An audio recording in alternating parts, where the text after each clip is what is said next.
Dice la palabra de Dios así: en el año segundo del rey Darío, en el mes sexto, en el primer día del mes, vino palabra de Jehová por medio del profeta Ageo a Zorobabel, hijo de Salatiel, gobernador de Judá, y a Josué, hijo de Josadac, sumo sacerdote, diciendo: así ha hablado Jehová de los ejércitos, diciendo: este pueblo dice, no ha llegado aún el tiempo de que la casa de Jehová sea reedificada.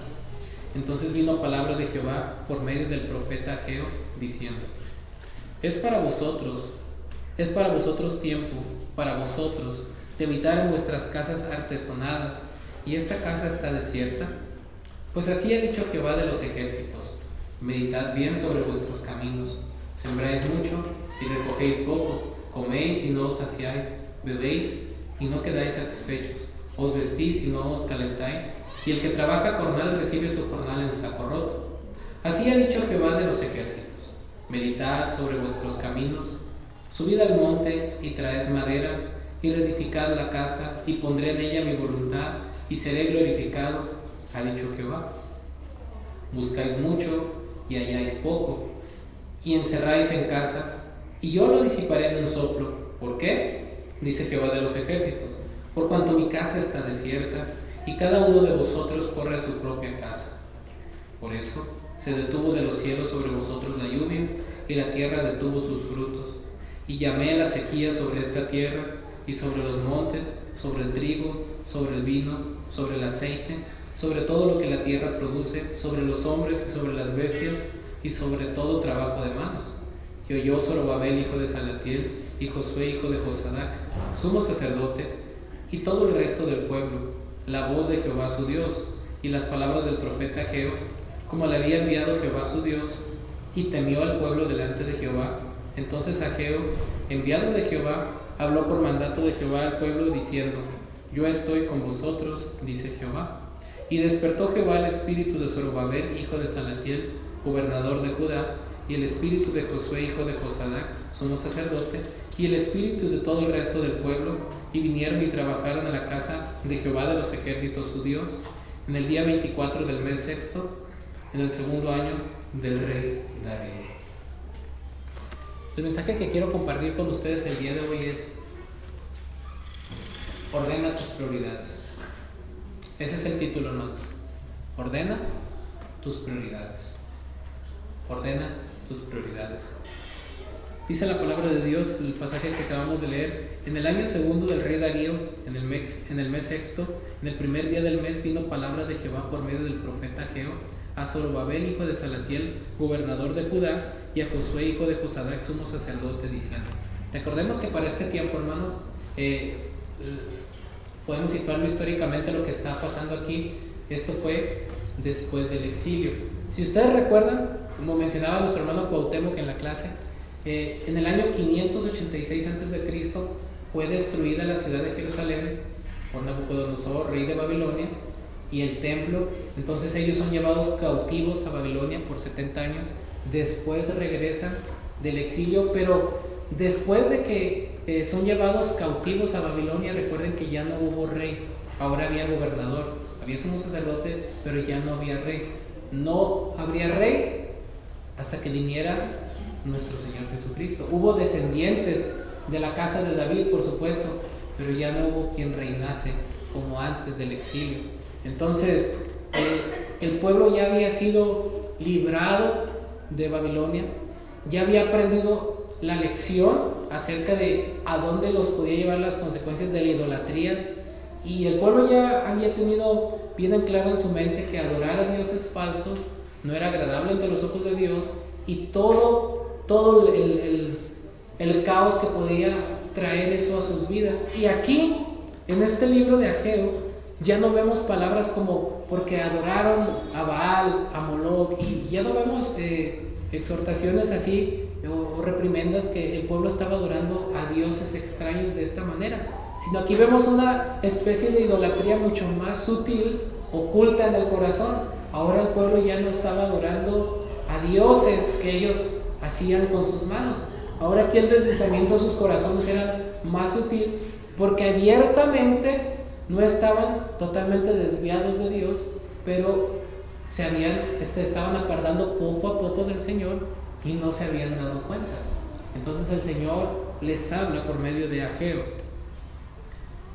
Así ha hablado Jehová de los ejércitos diciendo: este pueblo dice, no ha llegado aún el tiempo de que la casa de Jehová sea reedificada. ¿Qué está pasando aquí? Recuerden que el templo había sido destruido por los babilonios. ¿Qué representaba el templo aquí, hermanos? Nosotros tal vez nos cuesta un poquito trabajo situarnos a este acontecimiento, porque sabemos nosotros que ya no necesitamos de un lugar físico para que la presencia de Dios sea manifiesta. Ahora nosotros tenemos acceso directo a la presencia de Dios por medio de nuestro Señor Jesucristo, ¿cierto? Pero en el Antiguo Testamento Dios manifestaba su presencia por medio del templo. ¿Recuerdan? Estaba el lugar santo, el lugar santísimo, estaban los atrios. Entonces era donde se ofrecían los sacrificios para la adoración del Dios de Israel. Era el lugar de adoración del pueblo, en donde ellos buscaban el rostro de Dios, en donde ellos adoraban a Dios. Por lo tanto, era una prioridad, no las cosas físicas o materiales, sino lo que eso representaba, la adoración al Dios vivo y verdadero que los había rescatado. Entonces, si ellos habían entendido lo que Dios había hecho por ellos al rescatarlos del exilio, deberían de estar más vivos en su gratitud y en su fe, y debió de haber sido para ellos una prioridad reconstruir el templo antes que sus propias casas.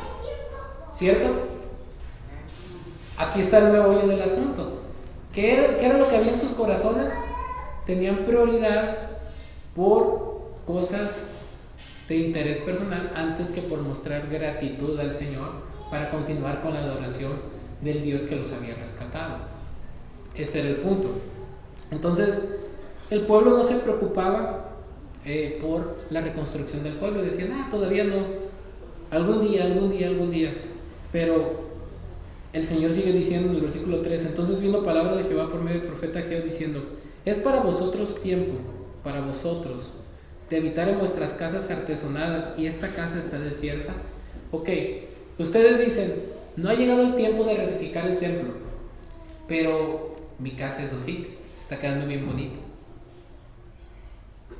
No hay aquí un problema en el corazón. Ahora, pregunta: si Dios es el que daba bendición a su pueblo, Dios es el que les daba las bendiciones, tanto espirituales como materiales, y si Dios nos da, hermanos, bendiciones materiales, ¿es pecado embellecer nuestro hogar? ¿Es pecado invertir para disfrutar con nuestra familia?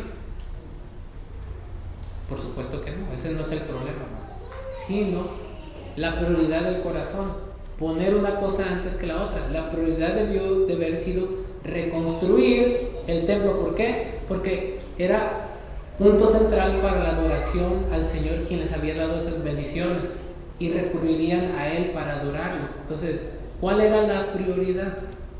El problema no era lo que estaban haciendo, sino su corazón con lo que lo estaban haciendo, ¿no? Estaban dando prioridad a ellos, a sus comodidades, a sus necesidades, antes que a la necesidad más importante de adorar al Señor. Este es el problema aquí, pues. No hay nada de malo, repito, en que si el Señor nos bendice y nos permite tener la oportunidad de embellecer nuestro hogar y arreglar nuestra casa, al contrario, es algo bueno y es algo que podemos disfrutar con nuestra familia y darle gracias al Señor. Pero el problema está en cuando nosotros tomamos como prioridad eso y vemos necesidades en la obra de Dios y las pasamos por alto, por sobreponer nuestras necesidades que a veces no son prioritarias. Por ejemplo, voy a poner un ejemplo contemporáneo.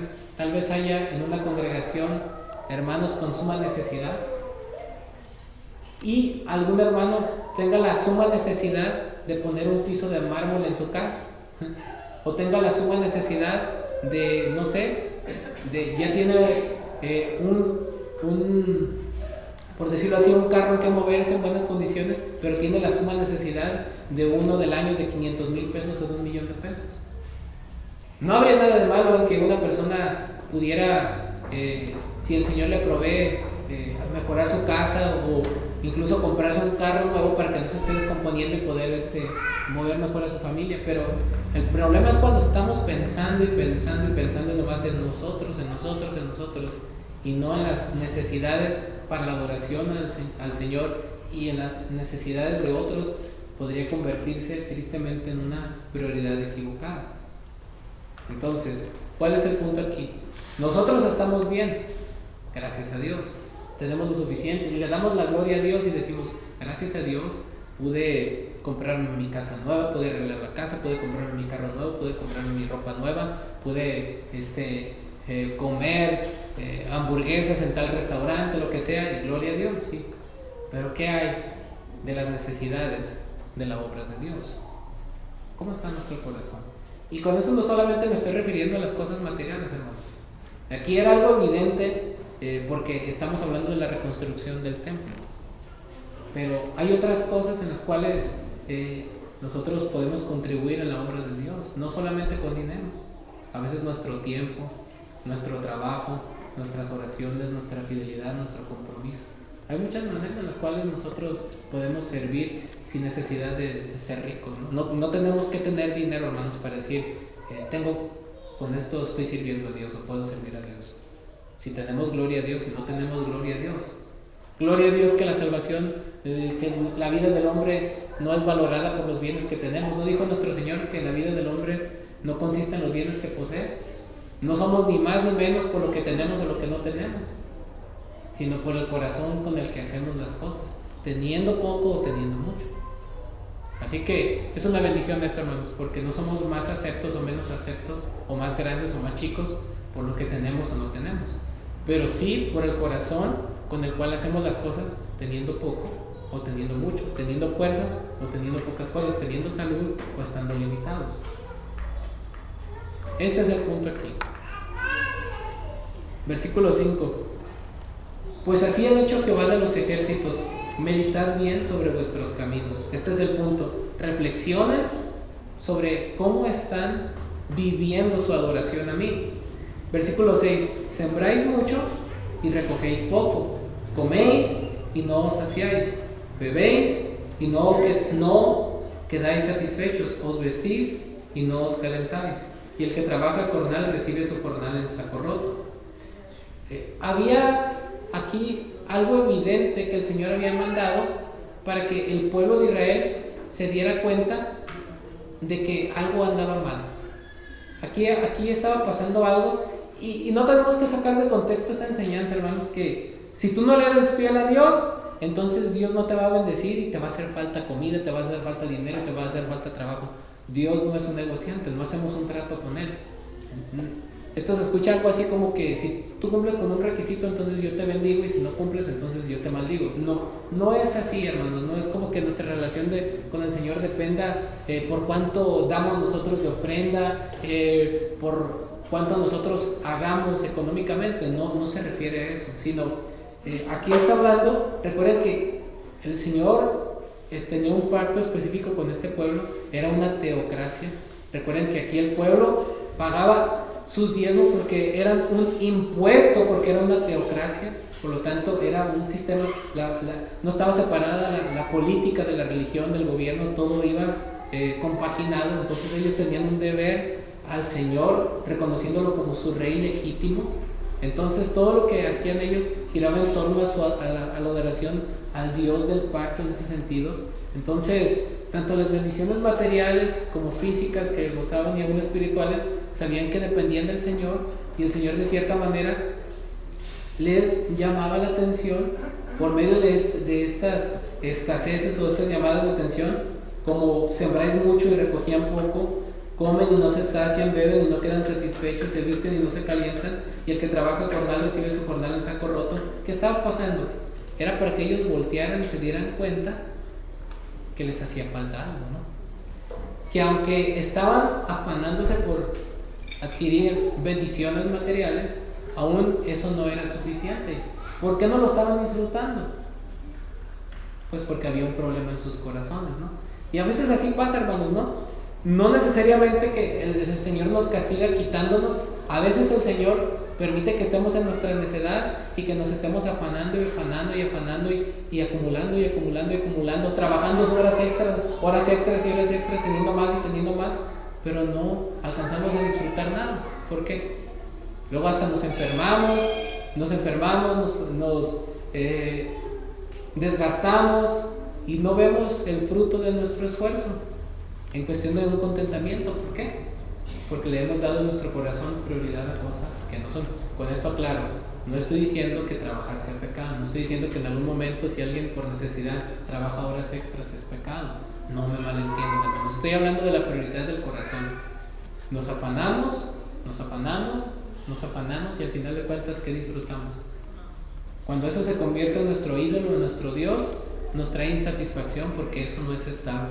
Si nosotros tenemos nuestro contentamiento en lo que tenemos o en lo que no tenemos o en las circunstancias, todo eso es cambiante, perdemos eso, se muere nuestro Dios y ahí quedó nuestra alegría, ¿cierto o falso? Entonces, si se dan cuenta aquí, hay un tipo de idolatría mucho más sutil. Ya no eran dioses físicos, sino ahora ya la idolatría se había incrustado en el corazón. Y a veces los ídolos del corazón son los más peligrosos, porque los físicos son más fáciles de detectar. Bueno, aunque todo surge del corazón, pero aquí era algo mucho más sutil, porque ellos podían pensar que porque no estaban adorando a Baal, a Astarot o a otros dioses, estaban bien con Dios. Y se preguntaban, ¿por qué me está pasando esto? Meditan bien en sus caminos. ¿No se han dado cuenta que su amor a mí se ha enfriado? ¿Sí? Mediten en sus corazones. ¿Cómo sabemos que nuestro amor al Señor se ha enfriado, hermanos? Hay muchas maneras de darnos cuenta. Meditemos en nuestros corazones, hermanos. Si amamos tanto al Señor como para decir que nuestra adoración será íntegra a Él, nos preparamos para venir a los servicios, nos dormimos temprano para no andarnos durmiendo en la predicación, nos preparamos con anticipación para que no se nos haga tarde, venimos con un corazón dispuesto, nos preparamos incluso para dar nuestra ofrenda, lo que vayamos a hacer, lo hacemos con preparación, con anticipación, con amor, con dedicación, con excelencia.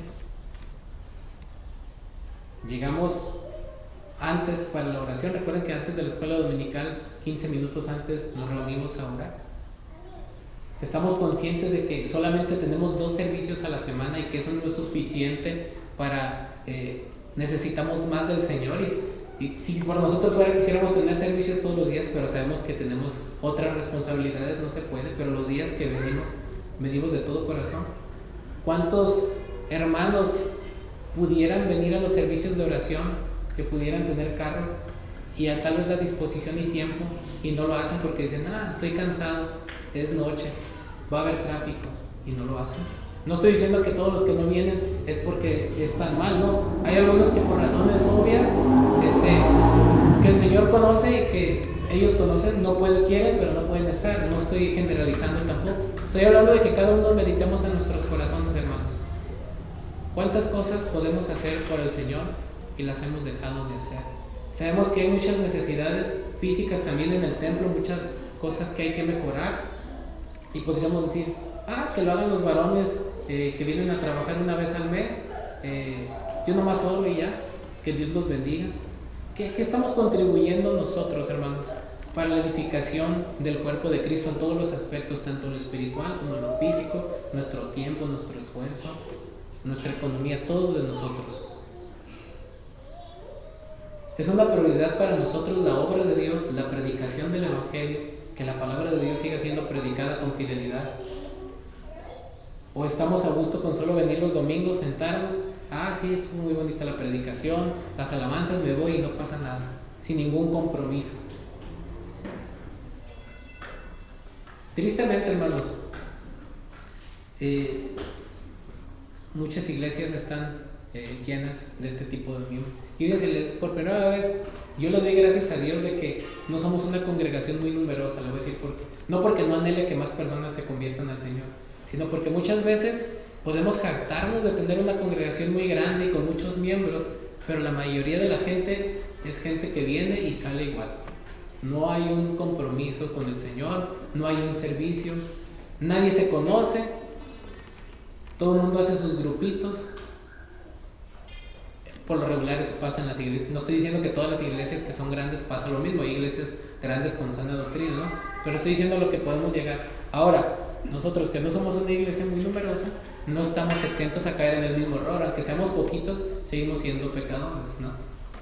Tenemos que procurarnos, tenemos que saludarnos, tenemos que preguntar por las necesidades de otros, tenemos que estar al pendiente de las necesidades de otros. No necesitamos que alguien venga y nos diga, hermano, tengo esta necesidad, sino que si nosotros nos damos cuenta que hay una necesidad, debemos estar dispuestos en amor para suplir las necesidades que nosotros veamos.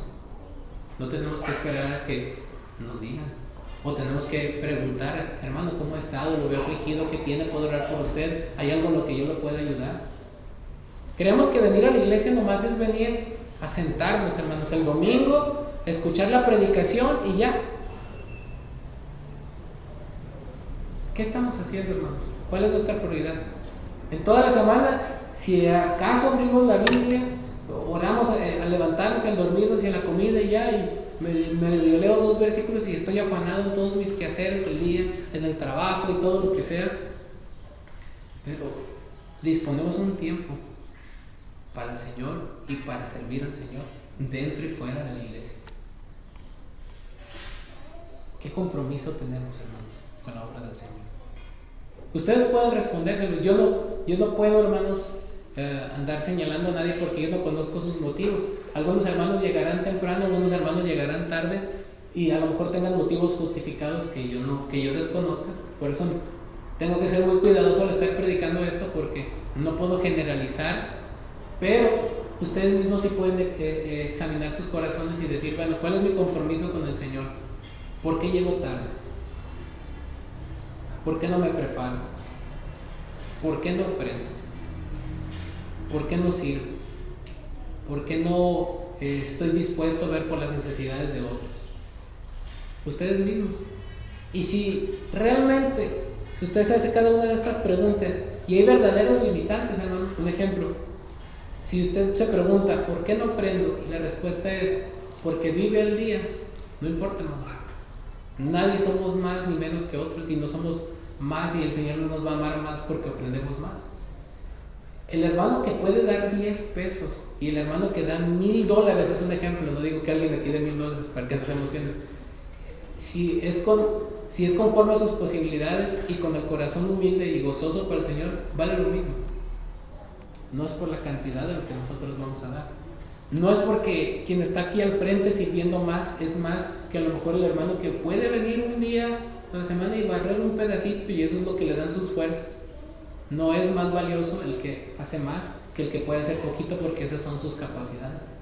No es lo mucho o lo poco que hagamos, hermanos, es con el corazón que lo hagamos y la disposición que lo hagamos por el Señor. Y lo más importante, estar orando por la iglesia, por los pastores, por los miembros, por las necesidades, estar al pendiente.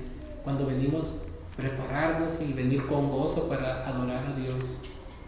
Estar con un corazón disponible para adorarlo a Él. Esforzarnos por llegar temprano. Si yo sé que hay tráfico, no me voy a venir media hora antes, sino una hora y media antes. Si yo sé que me va a dar sueño la predicación, no me voy a desvelar viendo novelas o Netflix o en el Facebook. Hermanos, hoy nos quejamos, vivimos en un tiempo, fíjese la paradoja, en un tiempo donde todo el mundo dice que no tiene tiempo. Y donde la gente trabaja y horas extras, pero siempre tiene tiempo para estar en el Facebook y en las redes sociales. Dígame usted si no vamos a tener tiempo para orar o leer las Escrituras. Lo que pasa es que no sabemos priorizar, no sabemos establecer nuestras prioridades.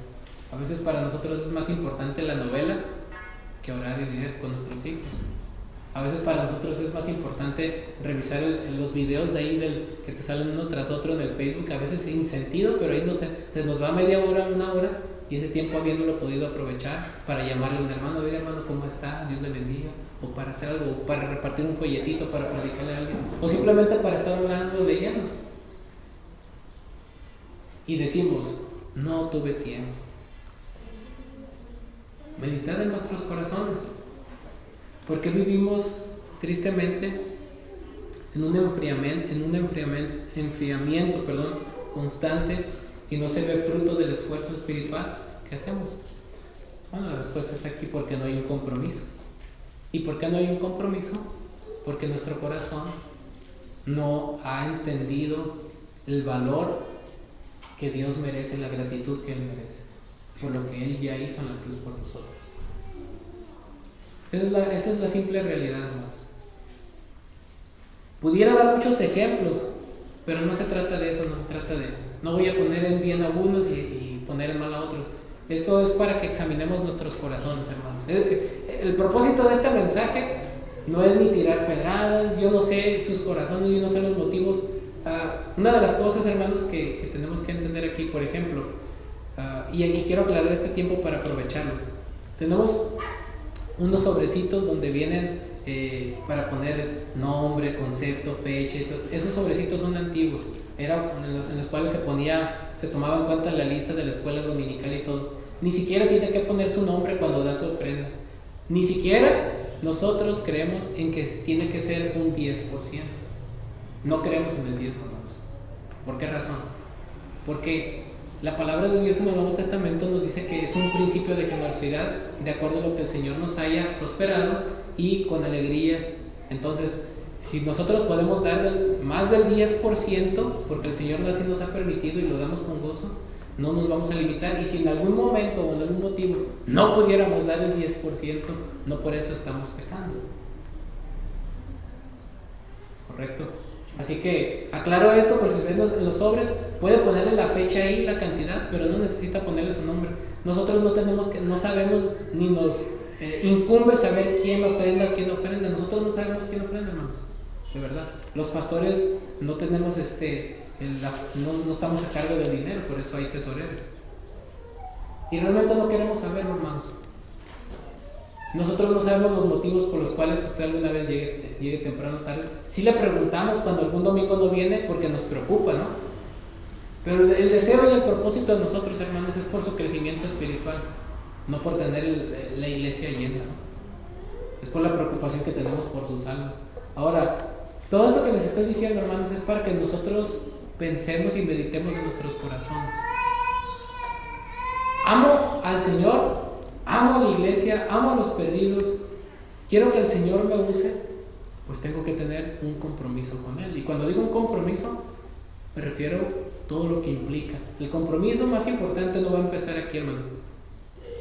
Va a empezar en su casa, cuando usted se levante a orar, cuando se levante a leer, ya sea en la mañana o en la noche, aunque sea unos 10, 15, 20 minutos, pero que lo haga una disciplina, un horario, que no deje de leer las escrituras, que no deje de orar, que empiece a hacer devocionales con su familia, que determine en su corazón estar en comunión con el Señor, y simplemente lo que pasa aquí el domingo o el viernes va a ser un reflejo de lo que usted ya está viviendo en sus hogares con el Señor. ¿Sí? Ese es el punto al que voy, hermanos.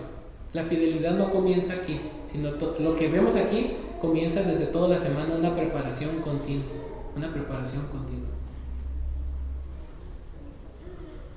Y eso será lo que determinará entonces la calidad de nuestro servicio, porque el Señor ve nuestro corazón. Él no se apantalla por las cosas deslumbrantes que podríamos hacer, sino por el corazón con el cual nosotros hacemos las cosas, con humildad, con amor, con fe. Este es el punto, hermanos.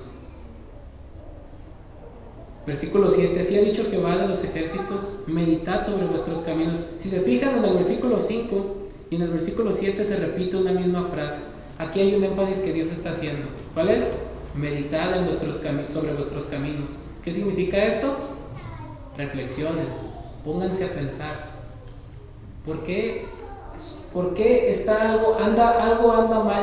Aunque ustedes dicen que están adorando al Dios verdadero, y sí, ya no adoran ídolos físicos, aplicándolo a la vida del cristiano, ya no tomamos, ya no fumamos, ya no estamos en la vida antigua, pero hay algo que falta en nuestra vida espiritual, ¿no? Hemos abandonado nuestro primer amor. Y el Señor no se agrada de este enfriamiento, hermanos, porque al final de cuentas es idolatría y es pecado. Y el no amar a Cristo como debemos es pecado. Y tenemos que arrepentirnos. Por eso dice el versículo 7, así ha dicho Jehová de los ejércitos, meditad sobre vuestros caminos, Subid al monte y traed madera y reedificad la casa, y pondré en ella mi voluntad y seré glorificado, ha dicho Jehová. Buscáis mucho y halláis poco, y encerráis en casa, y yo lo disiparé en un soplo. ¿Por qué? Dice Jehová de los ejércitos: por cuanto mi casa está desierta y cada uno de vosotros corre a su propia casa. Hay algo que me encanta de este pasaje, hermanos, y lo que me encanta es la esperanza que da el Señor, compasivo y paciente, sabiendo nuestra flaqueza. Noten cómo el Señor confronta al pueblo con su pecado, pero no le dice: y por cuando hiciste esto, luego va a venir juicio sobre ti para que se te quite, ya no tienes oportunidad. Les dice: ok, están fallando en esto, pero tienen la oportunidad de hacer lo correcto. Háganlo. Hagan lo que tienen que hacer. Y yo sé que se han desviado, yo sé que se han enfriado, pero les estoy en mi gracia dando la oportunidad de arrepentirse y de volverse a mí y de hacer con amor lo que tienen que hacer. No es una esperanza y un gozo para nosotros esto, hermanos, cuando nosotros sabemos que en nuestra vida cristiana a veces dejamos de hacer cosas que agradan al Señor y comenzamos a enfriarnos, pero tener la esperanza de que el Señor nos dice: hey, estás fallándome, arrepiéntete, y si no te arrepientes van a venir consecuencias, pero si te arrepientes, sigue adelante, estoy dispuesto a seguir estando contigo, solo que corriges. No te quedes en con que, ay, no, pues ya no hice, ya no lo hice, ya no lo hice. No, haz lo que tienes que hacer. Sigue adelante. Buscáis mucho y halláis poco, y encerráis en casa, y yo lo disiparé en un soplo. ¿Por qué? Dice Jehová de los ejércitos: por cuanto mi casa está desierta, cada uno de vosotros corre a su propia casa. Dejen de poner sus prioridades por encima de Dios. Es lo que el Señor está diciendo aquí. Dejen de pensar en ustedes mismos y miren más allá. Que su corazón, sus emociones, sus anhelos, todo gira en torno a mí, porque yo soy su Redentor. Dejen de enfocarse en ustedes mismos y miren más allá. La necesidad, aplicándolo a nuestros tiempos, miren la necesidad que hay de la predicación de la sana doctrina del Evangelio, hermanos. Hay muchas necesidades en nuestra iglesia. ¿Qué estamos haciendo? Principalmente la necesidad más grande es que nosotros vivamos el verdadero Evangelio, estemos orando y estemos predicando el verdadero Evangelio. Esa es la más grande necesidad. De ahí en fuera, todo lo demás va a caer en su justo lugar. ¿Qué estamos haciendo para contribuir a esto? Meditad bien en vuestros caminos. Por eso se detuvo de los cielos sobre vosotros la lluvia, y la tierra detuvo sus frutos. Y llamé la sequía sobre esta tierra, y sobre los montes, sobre el trigo, sobre el vino, sobre el aceite, sobre todo lo que la tierra produce, sobre los hombres y sobre las bestias, y sobre todo trabajo de manos. Aquí Dios está explicando por qué había venido una carencia. Era para que les abrieran los ojos y dijera: hey, ¿qué estamos haciendo mal? Bueno, vuélvanse al Señor. Versículo 12: y oyó Zorobabel, hijo de Salatiel, y Josué, hijo de Josadac, sumo sacerdote, y todo el resto del pueblo, la voz de Jehová su Dios, y las palabras del profeta Ageo, como le había enviado Jehová su Dios, y temió el pueblo delante de Jehová. Entonces Ageo, enviado de Jehová, habló por mandato de Jehová al pueblo, diciendo: yo estoy con vosotros, dice Jehová. Noten esto: oyó Zorobabel, hijo de Salatiel, y Josué, hijo de Josadac, sumo sacerdote, y todo el resto del pueblo. Los líderes y el pueblo se arrepintieron, escucharon la palabra de Dios y la recibieron con humildad, y es por eso que hubo un resultado. Si ellos hubieran prestado oído sordo, entonces no hubiera habido nada. Hermanos, ¿qué nos dice esto? Que Dios está dispuesto a seguir obrando en su pueblo cuando hay arrepentimiento, cuando hay disposición de hacer las cosas por amor a Él correctamente. Pero cuando no hay disposición, tristemente vienen consecuencias terribles y afecta la vida de la iglesia. Pero noten cómo el pueblo oyó. Ahora en el versículo 14 nos dice cuál fue la causa por la cual el pueblo entendió, se arrepintió y estuvo dispuesto a hacer lo que Dios les mandaba. Dice el versículo 14: y despertó Jehová el espíritu de Zorobabel, hijo de Salatiel, gobernador de Judá, y el espíritu de Josué, hijo de Josadac, sumo sacerdote, y el espíritu de todo el resto del pueblo, y vinieron y trabajaron en la casa de Jehová de los ejércitos su Dios. En el día 24 del mes sexto, en el mes segundo en el año segundo del rey Darío. ¿Cuál es el punto aquí, hermanos? Si no es Dios quien mueve nuestros corazones a hacer su obra, va a ser vano. Él es el que pone el querer como el hacer por su buena voluntad. El hecho de que nosotros podamos entender la palabra, arrepentirnos y ponerla por obra, no es porque nosotros hayamos sido muy bonitos, muy buenos, mejores que otros impíos que no le entienden. No, es por la gracia de Dios. Es porque Él fue bueno y quiso aún resguardarnos de nuestra propia maldad y ayudarnos en nuestra propia debilidad para poder arrepentirnos y hacer lo correcto. Y es por eso que a Él debe de ser toda la gloria. Aun cuando estemos trabajando por la obra de Dios, aun cuando estemos viviendo, predicando el verdadero evangelio, mostrando amor y haciendo lo que el Señor nos pide, jamás debemos de pensar, ya estoy bien, qué bueno soy, nosotros sí somos una iglesia que está bien, sino todos por la gracia de Dios. No somos mejores que otras iglesias ni que nadie más. Es porque el Señor despierta nuestros espíritus para hacer su obra. Él mueve nuestros corazones a hacer su obra. No es que los pastores seamos los que movemos a la iglesia. Hermanos, tenemos que tener mucho cuidado con esto. Pudiera ser nosotros, los pastores, los que querramos estar manipulando a la iglesia para que hagan las cosas, pero esto no va a traer fruto. ¿Por qué? La gente va a hacer las cosas motivadas porque los pastores están motivando sus emociones, están manipulándolos. Casi es que si usted, un ejemplo, no es lo mismo decir, hermanos, miren, el servir al Señor es parte del fruto de la redención que el Señor ha obrado por nosotros. Miren el valor de Cristo, y si nosotros valoramos lo que Cristo hizo, hagámoslo de corazón para Él. Y quien realmente ama a Cristo y es de Cristo va a hacer lo que tiene que hacer por amor a Cristo. No es lo mismo que decir, si ustedes no ofrendan se van a ir al infierno. No son salvos porque ustedes no ofrendan. Si llegan tarde a la iglesia es porque no son salvos y se van a ir al infierno. Que no sirve, no, es porque no. Quien sí obedece a sus pastores y ofrenda y diezma y hace esto, entonces si están en un grado de santidad mejor que los demás. ¿Se fijan? Como a veces pudiéramos caer en ese tipo de manipulaciones. Pero no es el punto, hermanos, porque no es lo que nosotros querramos producir, sino lo que la palabra de Dios produzca. No tienen que hostigarnos, no tienen que obligarnos, no tienen que estarnos, por decirlo así, cintareando o manipulando para que hagamos lo que tenemos que hacer. Quien es de Dios, quien tiene el Espíritu Santo, quien lee la Biblia, quien escucha la palabra de Dios con humildad, va a hacer lo que el Espíritu de Dios nos mueve a hacer. Y que no, así haya miles de exhortaciones, reprensiones, sea la mejor predicación, el mejor predicador y todo, no va a haber nada. ¿Por qué? Porque su corazón no ha sido cambiado. No tenemos que manipular la obra de Dios. No somos nosotros los que vamos a cambiar sus corazones, hermanos. Nosotros solamente predicamos lo que la Biblia dice, y si el Espíritu Santo habita en ustedes, va a haber cambios como fruto de la obra que el Señor ya ha hecho en ustedes cuando se arrepintieron y creyeron en el sacrificio del Señor Jesucristo. Si no hay cambios, si no hay evidencias, nosotros mismos demostraremos lo que somos. Nadie tenemos excusa, pero tampoco podemos irnos al otro extremo de querer manipular la obra de Dios, manipular a las personas. No es porque uno esté diciendo domingo tras domingo, y hermanos, necesitamos personas que sirvan para que haya clases para los niños, necesitamos hermanos para que vengan a trabajar, necesitamos hermanos para que estén aquí al frente dirigiendo. No es porque nosotros estemos diciendo eso, y hasta que alguien diga, pues como el hermano está diciendo mucho el que dirige, pues ya hasta me dio pena y me voy a ofrecer yo, porque no tenemos necesidad de que nos estén dice y dice. El que quiere servir va a acercarse y va a hacer las cosas porque le nacen, porque el Espíritu Santo está poniendo eso en su corazón.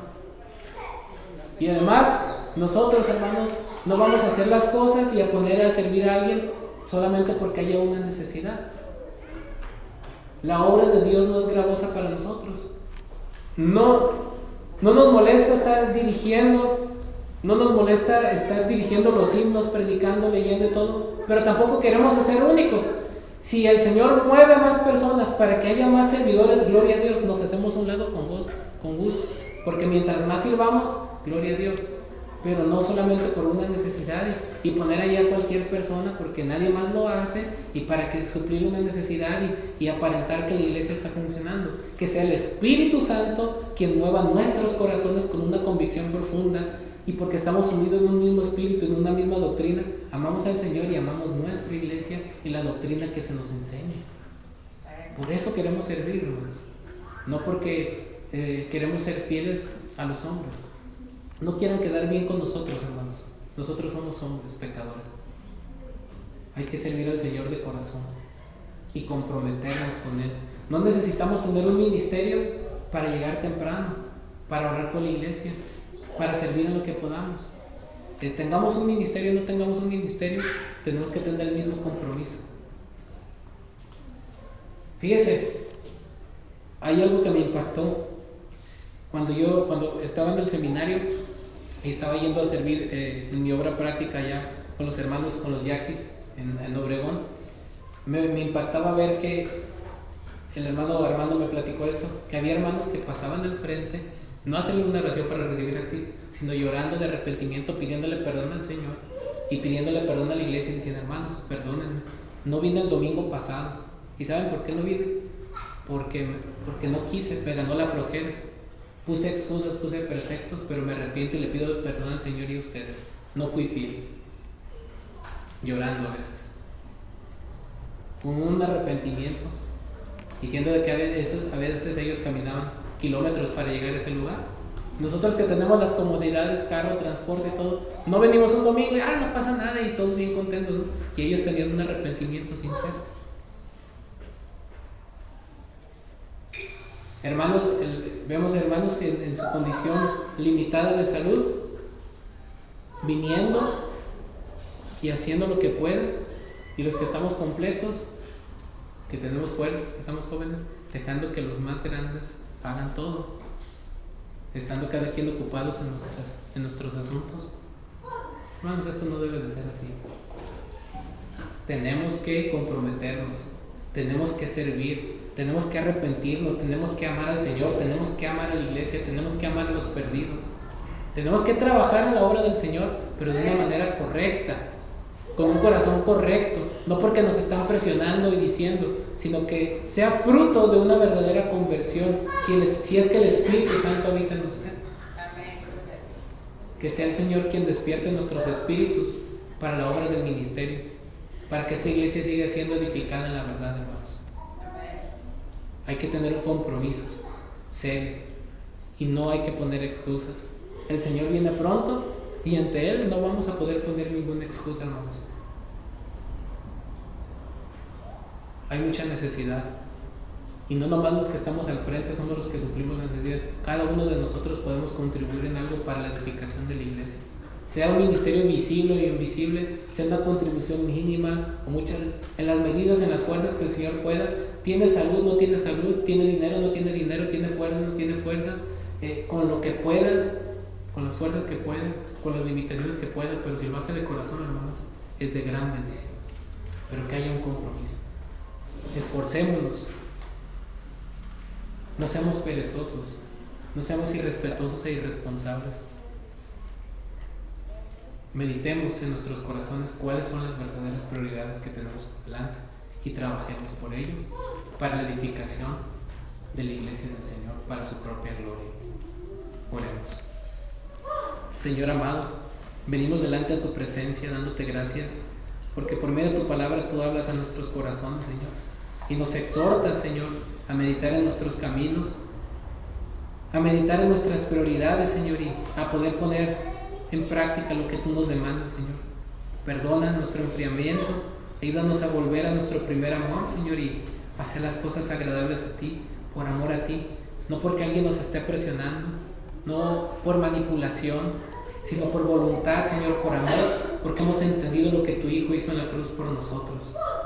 Vivifícanos, Señor, aviva tu iglesia, despierta nuestros espíritus para hacer tu obra, Señor, en base al amor que fue manifestado en la cruz, Señor. Todos te lo suplicamos y te damos gracias en el nombre de nuestro Señor Jesucristo. Amén. Dios los bendiga.